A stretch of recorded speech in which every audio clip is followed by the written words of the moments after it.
morning. It's another beautiful morning to be up on the roof.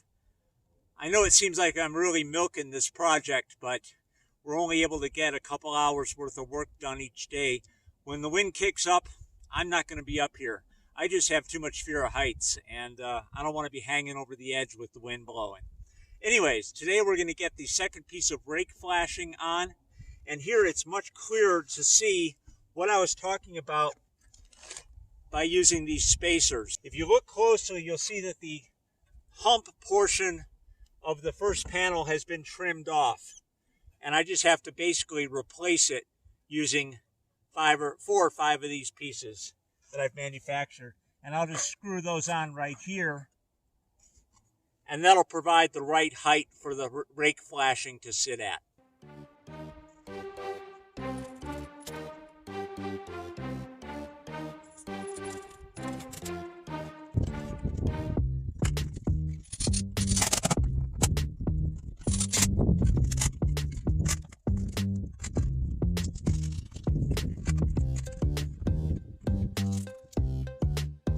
My flashing is 10 feet 5 inches long, so I want to make sure that I've got one of these spacers right at the intersection where the two pieces are going to overlap.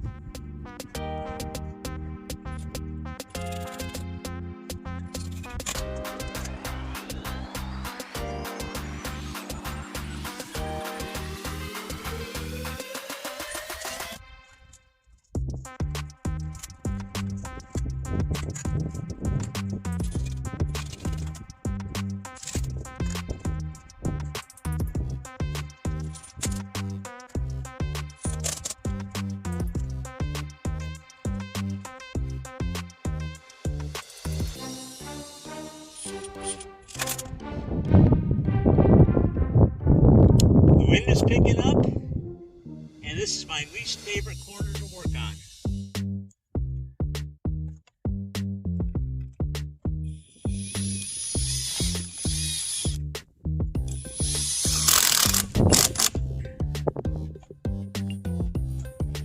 Okay, it's down and secure. Let me move away from the edge. Now that all the adapters are screwed in place, it's time to get that first piece of flashing cutting up. As I did on the other side, I made the appropriate bend on the low side of this first piece of rake flashing. Butyl tape has been applied to the edge that meets the rooftop, and it's being secured with screws every 12.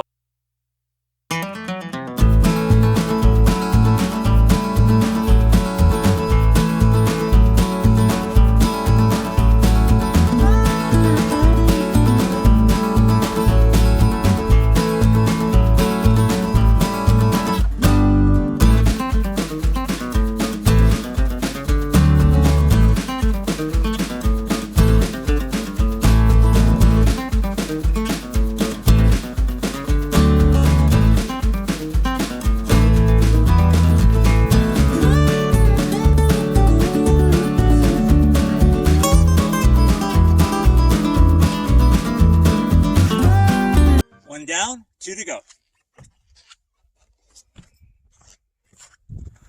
To prepare this piece for installation, I used my aviator snips and cut back about 3 inches of the hem on the vertical portion of the flashing.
$111.5.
Here's a shot of the fold over on the east side.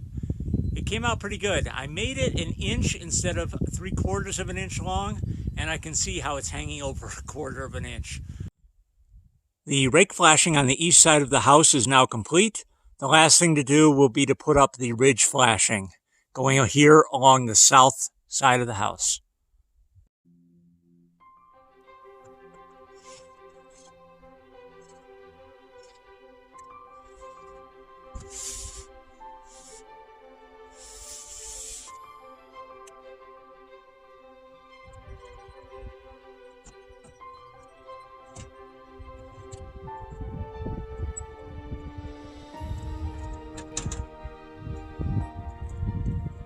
Good morning.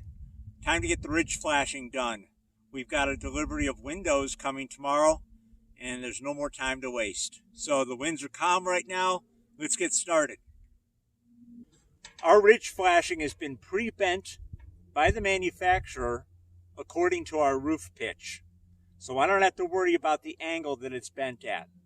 What I do have to do is lay this down in position, mark where the edge is going to be, and then measure 1 inch back, and then mark that. And that's going to be the location for the foam blocking that's going to prevent water and driven rain from coming up under the ridge flashing.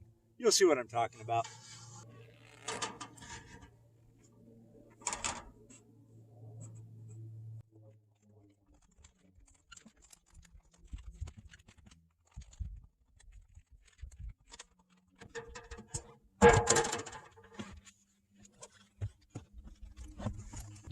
So I've marked a pencil line where the edge of the ridge flashing lays. I'm going to now measure 1 inch in and make a mark.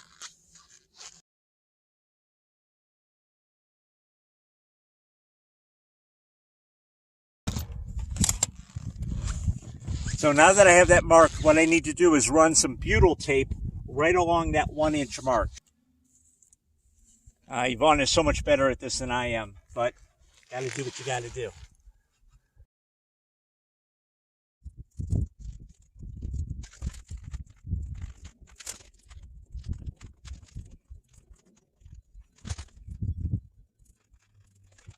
Now that the tape is laid out, I'll peel back the paper and I'm going to lay down these foam pieces. And again, this is going to prevent driven rain from coming back up and under the ridge flashing.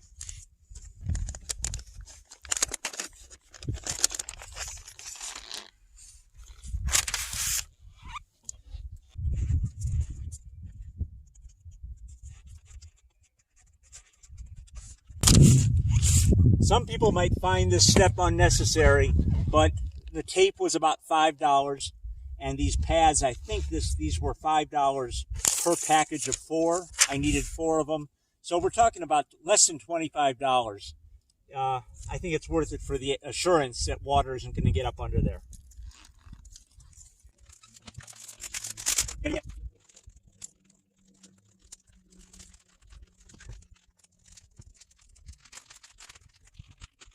Now, originally, what I was going to do is I was going to do this step at a time. In other words, lay down the foam and then put the ridge flashing on right away.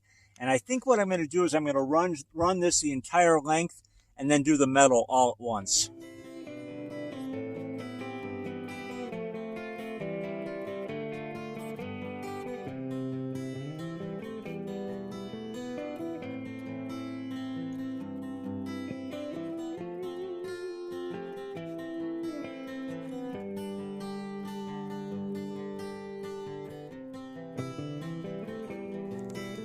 Help has arrived. Woohoo!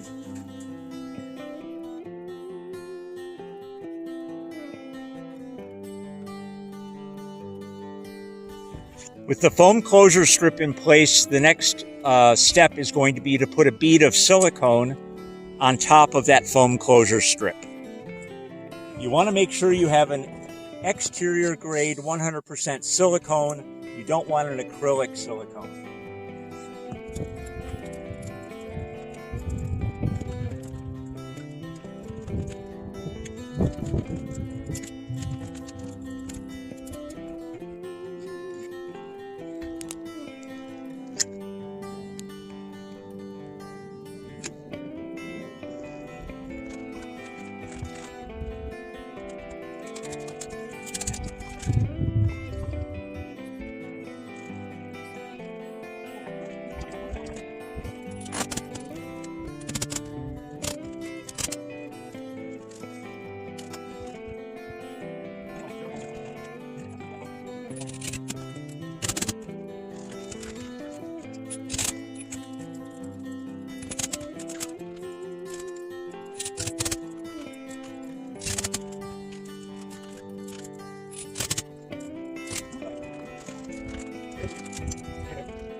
So this is our first overlap. And what I did was I opened up the hem on the overhanging edge and I cut off the hem on the subsequent piece, and then they'll slip into each other.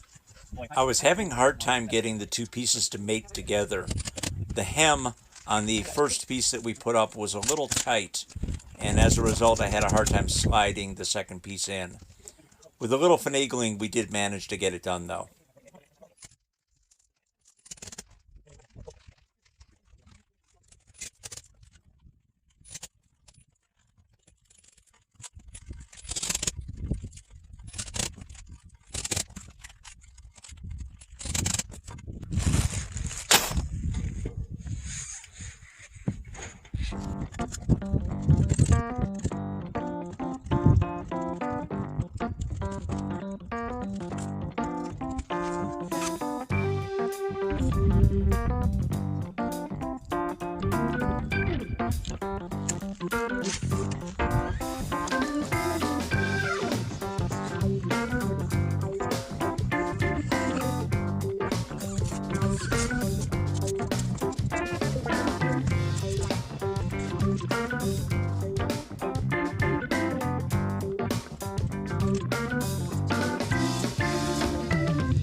Here you can see me opening up the hem and then trimming off about 3 inches, and that will then slide into the previous piece's hem.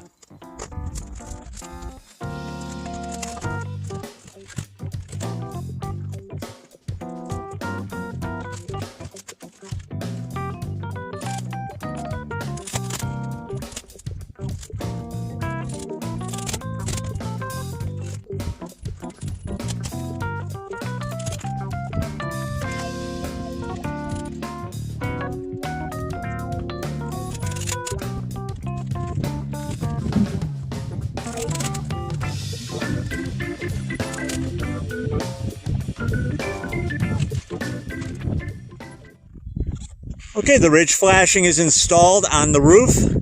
I still have to install screws on the face of the ridge flashing on every rafter, but otherwise we're good to go. All of the foam inserts are in place, caulked and butyl taped down and screwed down. The corner I did redo twice because I was trying different methods to do the corner, and I ended up using a horizontal fold over. It gives a much cleaner look. I tried it without doing that fold over, and honestly it looked terrible. So I kind of took it apart and redid it. But next step is to get the front side of the ridge flashing screwed up to the rafters. There's not really much to show in this scene. I'm going along and I'm pre-punching holes through the ridge flashing. After I've marked and pre-punched the hole, I'm able to put the screw in with relative ease. I have a quick clamp up there just to hold the ridge flashing snug to the rafter.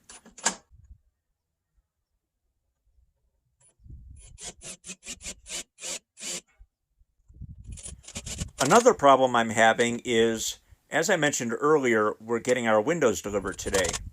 The delivery driver's having a hard time finding us, and as a result, he's calling constantly for updates on our location. You see, we're not on Google Maps, and Google for some reason refuses to make the correction that I've suggested many, many times.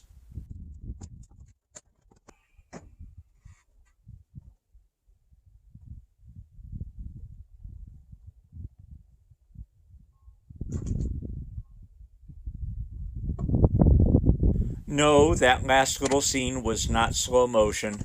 That was just how slow and carefully I move in such a precarious situation.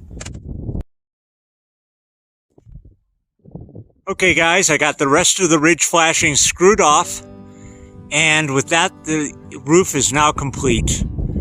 We want to thank you all for sticking with us. We know it's been a long process, and it's probably been the biggest part of the job thus far. All the suggestions and comments really came in handy. We appreciate all the support. If you have any questions, leave them in the comment box below, and we'll get to them as quickly as possible.